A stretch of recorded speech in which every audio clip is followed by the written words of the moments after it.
নমস্কার বন্ধুরা, শ্রাবণী রান্নাঘরে আপনাদের সবাইকে স্বাগত জানিয়ে আমি আবারও একটা রান্নার ভিডিও নিয়ে আপনাদের সামনে চলে এসেছি। আজকের আমি আপনাদের বড়ি দিয়ে একটা অসাধারণ রেসিপি বানিয়ে দেখাবো। আশা করি আপনাদের ভালো লাগবে। তার জন্য কিন্তু আমার পুরো ভিডিওটা আপনাদের দেখতে হবে। আর দেখা শুরু করার আগে একটা লাইক দেবেন, সুন্দর একটা কমেন্ট করবেন আর শেয়ার করতে ভুলবেন না। তাহলে চলুন আজকের আমি এই বড়ি দিয়ে কি বানাই সেটা আপনারা একবার দেখে নিন। বড়ির এই রেসিপিটা বানানোর জন্য প্রথমে আমি এখানে গ্যাসটা অন করে একটা কড়া বসিয়ে দিয়েছি। এইবারে আমি কড়ার মধ্যে দিয়ে দেব জল। এখানে কিন্তু আমি অল্প পরিমাণে একটু জল দিয়ে দিলাম।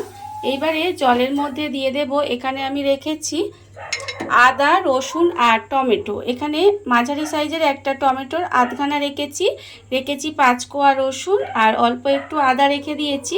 এবারে এটাকে খুব ভালোভাবে একটু সেদ্ধ করে নিতে হবে। আদা, রসুন আর টমেটোটা এখানে খুব ভালোভাবে সেদ্ধ করে নিয়েছি। এটা কিন্তু সেদ্ধ হয়ে গেছে। এবারে আমি এটাকে তুলে ঠান্ডা করে নেব। এটাকে কিন্তু তুলে আলাদা করে রেখে ঠান্ডা করে নিতে হবে।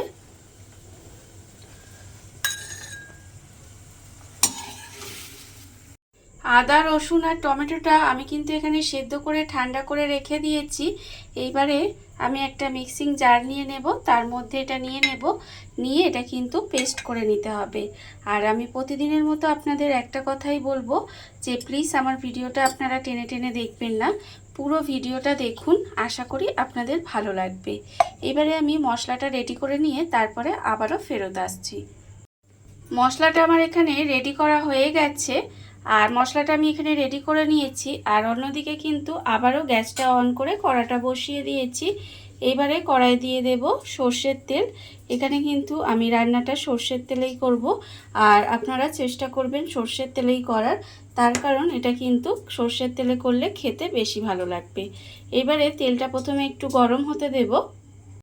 তেলটা আমার এখানে গরম হয়ে গেছে। এইবারে আমি এর মধ্যে দিয়ে দেব বড়ি। এখানে কিন্তু আমি বেশ কিছুটা মটর ডালের বড়ি রেখেছি, সেটা কিন্তু আমি তেলের মধ্যে দিয়ে দিলাম। দিয়ে বড়িটাকে প্রথমে খুব ভালোভাবে ভেজে নেব। আর বড়িটা কিন্তু এটা খুব ভালোভাবে ভেজে নিতে হবে। গ্যাসটা লোতে দিয়ে একেবারে লাল লাল করে সুন্দর করে বড়িটা ভেজে নেব। যেহেতু আমি বড়ির রেসিপিটা করছি তাই বড়ির পরিমাণটা কিন্তু একটু বেশি দিতে হবে। আমি এখানে একটু বড়িটা বেশি দিয়েছি। এবারে বড়িটাকে একটু লাল লাল করে প্রথমে খুব ভালোভাবে ভেজে নেব। বড়িটা আমার এখানে লাল করে ভাজা হয়ে গেছে। এইবারে বড়িটাকে আমি আলাদা করে তুলে রেখে দেব। বড়িটা কিন্তু প্রথমে আমাকে আলাদা করে তুলে রেখে দিতে হবে।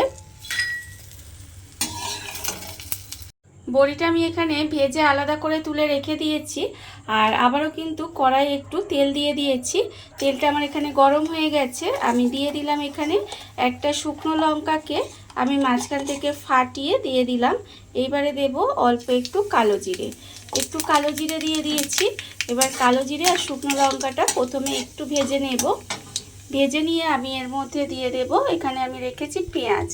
এখানে একটা মাঝারি সাইজের পেঁয়াজ আমি একটু সরু করে কেটে রেখেছি, সেই পেঁয়াজটা এখানে দিয়ে দিলাম।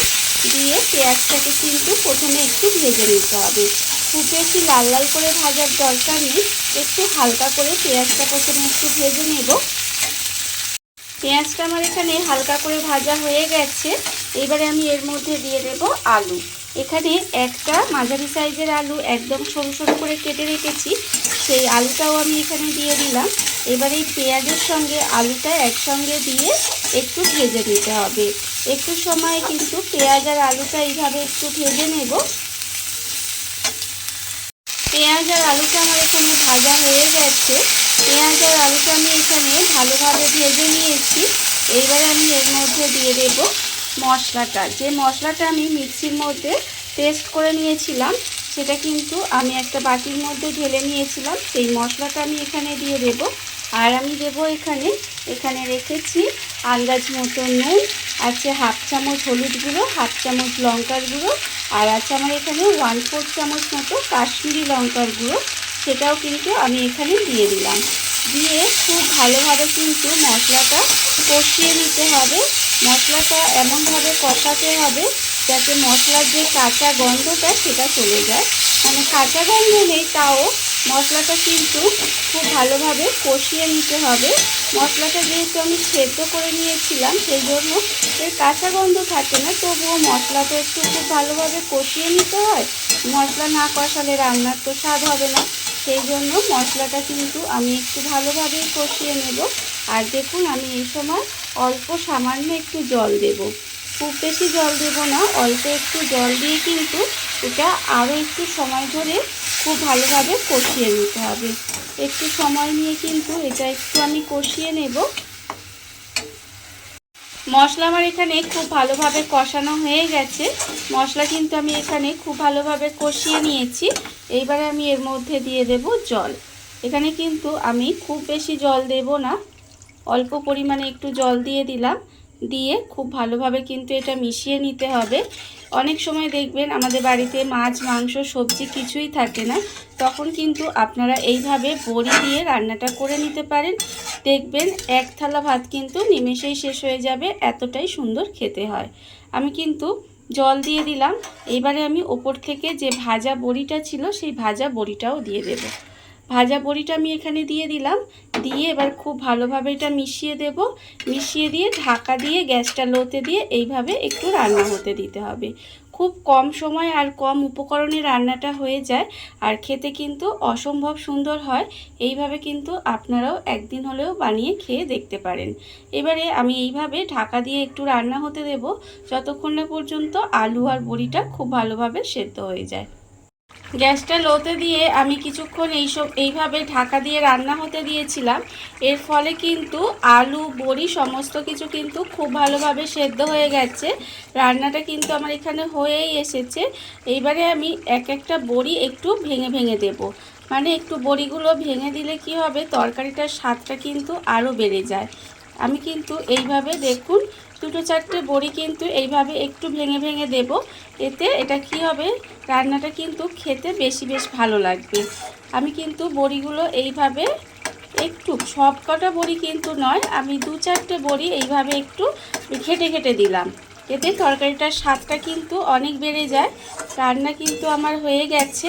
আর গরম ভাতের সঙ্গে এই রেসিপিটা থাকলে বলুন আপনারা আর কি কিছু লাগবে। এইবারে রান্না যখন হয়ে যাবে, সমস্ত কিছু সেদ্ধ হয়ে যাবে, আমি এর গ্রেভিটা আরেকটু শুকনো করে নেব। গ্রেভিটা আমি এখানে শুকনো করে একটু মাখো মাখো মতো করে নিয়েছি। এতে কি হয়, খেতে কিন্তু বেশ ভালো লাগে। রান্না আমার এখানে একেবারে রেডি। নামানোর আগে এখানে আর আমি কিছুই দেব না, শুধুমাত্র ওপর থেকে একটু কাঁচা সর্ষের তেল ছড়িয়ে দেব। এতে কি হয়, খেতে কিন্তু বেশ ভালো লাগে। আমি অল্প একটু কাঁচা সর্ষের তেল ছড়িয়ে দিলাম। দিয়ে এটা খুব ভালোভাবে মিশিয়ে দেব। মিশিয়ে দিয়ে আমি গ্যাসটা অফ করে কিছুক্ষণ এইভাবে ঢাকা দিয়ে রেখে দেব। তারপরে আপনাদের পরিবেশন করে দেখাবো ঠিক কেমন হলো। দেখুন বন্ধুরা, বাড়িতে থাকা কত অল্প উপকরণে কত অল্প সময় কত সুন্দর একটা বড়ির রেসিপি তৈরি হয়ে গেছে, আপনারা দেখতেই পেলেন। আর এটা কিন্তু খেতে অসম্ভব সুন্দর হয়, বিশেষ করে গরম ভাত দিয়ে খেতে কিন্তু ভীষণ ভালো লাগে। আর এই রেসিপিটা যদি আপনাদের ভালো লেগে থাকে, আপনারা যদি ফেসবুক থেকে দেখে থাকেন পেজটি ফলো করে দেওয়ার অনুরোধ রইল। আর যদি ইউটিউব থেকে দেখে থাকেন চ্যানেলটি সাবস্ক্রাইব করে নেওয়ার অনুরোধ রইল। তাহলে চলুন ভিডিওটা আমি এখানেই শেষ করছি। আপনারা সবাই ভালো থাকবেন, সুস্থ থাকবেন। আবারও হাজির হব নতুন কোনো রান্না নিয়ে।